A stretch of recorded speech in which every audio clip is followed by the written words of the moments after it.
ದುರಂಧರ್ 2 ಎದುರು ತೆರೆ ಕಂಡಿರೋ super hit ಆದ ಲವ್ ಮಾಕ್ಟೇಲ್ 3 ಹಲವು ಕಡೆಗಳಲ್ಲಿ ಹೌಸ್ಫುಲ್ ಪ್ರದರ್ಶನ ಕಾಣುವ ಮೂಲಕ ಲವ್ ಮಾಕ್ಟೇಲ್ 3 ಸಿನಿಮಾ ಗೆದ್ದಿದೆ.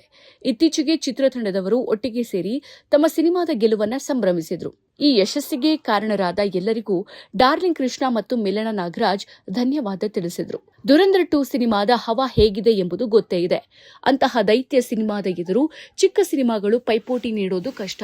ಆದರೆ ಕನ್ನಡದ ಲವ್ ಮಾಕ್ಟೇಲ್ 3 ಸಿನಿಮಾ ಪೈಪೋಟಿ ನೀಡಿದೆ.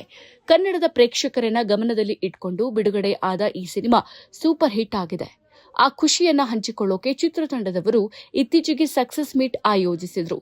ನಿರ್ದೇಶಕ, ನಟ ಡಾರ್ಲಿಂಗ್ ಕೃಷ್ಣ, ಮಿಲನ ನಾಗರಾಜ್ ಸೇರಿದಂತೆ ಇಡೀ ಚಿತ್ರತಂಡದವರು ಇದರಲ್ಲಿ ಭಾಗಿಯಾಗಿದ್ರು. ಈ ಸಂದರ್ಭದಲ್ಲಿ ಮಿಲನ ನಾಗರಾಜ್ ಮಾತನಾಡಿದ್ರು. ಪಾರ್ಟ್ 1 ಹಾಗೂ ಪಾರ್ಟ್ 2 ಗೆದ್ದಾಗ ಖುಷಿಯಾಗಿತ್ತು. ಆದರೆ 3ನೇ ಆವೃತ್ತಿಯ ಗೆಲುವು ನನ್ನನ್ನು ಭಾವುಕಳನ್ನಾಗಿಸಿದೆ. ಇದಕ್ಕೆ ಪ್ರೇಕ್ಷಕರ ಕಡೆಯಿಂದ ಬರ್ತಾ ಇರುವ ಪ್ರತಿಕ್ರಿಯೆಗಳಿಂದ ಮನದುಂಬಿ ಬಂದಿದೆ ಅಂತ ಹೇಳಿದ್ರು. ಡಾರ್ಲಿಂಗ್ ಕೃಷ್ಣ ಮಾತನಾಡಿ, ಕ್ರಿಸ್ಮಿ ಬ್ಯಾನರ್ ನಡಿಯಲ್ಲಿ ವರ್ಷಕ್ಕೊಂದು ಸಿನಿಮಾ ಮಾಡುವ ಯೋಜನೆ ಇದೆ ಅಂತ ಹೇಳಿದ್ರು. ನಾವು ತುಂಬಾ ಲೆಕ್ಕಾಚಾರವಿಟ್ಕೊಂಡೇ ಮುಂದುವರಿತೀವಿ. ಯಾವುದೇ ಮುಲಾಜಿಗೆ ಬಿದ್ದು ಯಾರನ್ನೂ ಆಯ್ಕೆ ಮಾಡಿಕೊಳ್ಳೋದಿಲ್ಲ. ನಮ್ಮ ತಂಡದಲ್ಲಿ ಇರುವವರೆಲ್ಲರೂ ಪಕ್ಕಾ ಪ್ರತಿಭಾವಂತರು ಆಗಿರೋದ್ರಿಂದಲೇ ಅವಕಾಶ ಪಡೆದುಕೊಂಡಿದ್ದಾರೆ.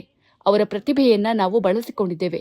ಆದ್ರಿಂದ ಸಿನಿಮಾ ತಂಡದವರ್ಯಾರೂ ನಮಗೆ ಥ್ಯಾಂಕ್ಸ್ ಹೇಳುವ ಹಾಗಿಲ್ಲ ಅಂತ ಡಾರ್ಲಿಂಗ್ ಕೃಷ್ಣ ಹೇಳಿದ್ರು. ಕೆವಿಎನ್ ಪ್ರೊಡಕ್ಷನ್ಸ್ ಸಂಸ್ಥೆಯು ಈ ಸಿನಿಮಾವನ್ನ ವಿತರಣೆ ಮಾಡಿದೆ. ಆ ಬಗ್ಗೆ ಮಾತನಾಡಿದ ಸುಪ್ರೀತ್, ಇದು ಈ ವರ್ಷದ ಮೊದಲ ಹಿಟ್ ಸಿನಿಮಾ. ಬಿಡುಗಡೆಗೂ ಒಂದಷ್ಟು ದಿನಗಳ ಮುಂಚೆ ಡಾರ್ಲಿಂಗ್ ಕೃಷ್ಣ ಸಿನಿಮಾ ತೋರಿಸಿದ್ರು.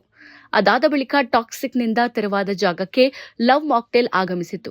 ಪ್ರೇಕ್ಷಕರೆಲ್ಲ ಅತ್ಯುತ್ತಮ ಪ್ರತಿಕ್ರಿಯೆ ನೀಡುವ ಮೂಲಕ ಲವ್ ಮಾಕ್ಟೇಲ್ 3 ಗೆದ್ದಿದೆ.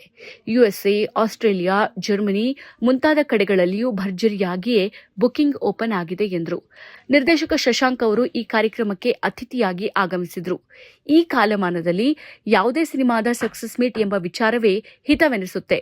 ಈ ವರ್ಷದ ಆರಂಭದಿಂದ ಒಂದು ರೀತಿಯ ನಿರಾಶಾದಾಯಕ ವಾತಾವರಣ ಕನ್ನಡ ಚಿತ್ರರಂಗವನ್ನ ಆವರಿಸಿಕೊಂಡಿತ್ತು. ಇಂಥ ಹೊತ್ತಿನಲ್ಲಿ ಲವ್ ಮಾಕ್ಟೇಲ್ ಗೆದ್ದಿರೋದ್ರಿಂದ ಚಿತ್ರರಂಗಕ್ಕೆ ಹೊಸ ಚೈತನ್ಯ ಬಂದಂತಾಗಿದೆ ಅಂತ ಹೇಳಿದರು.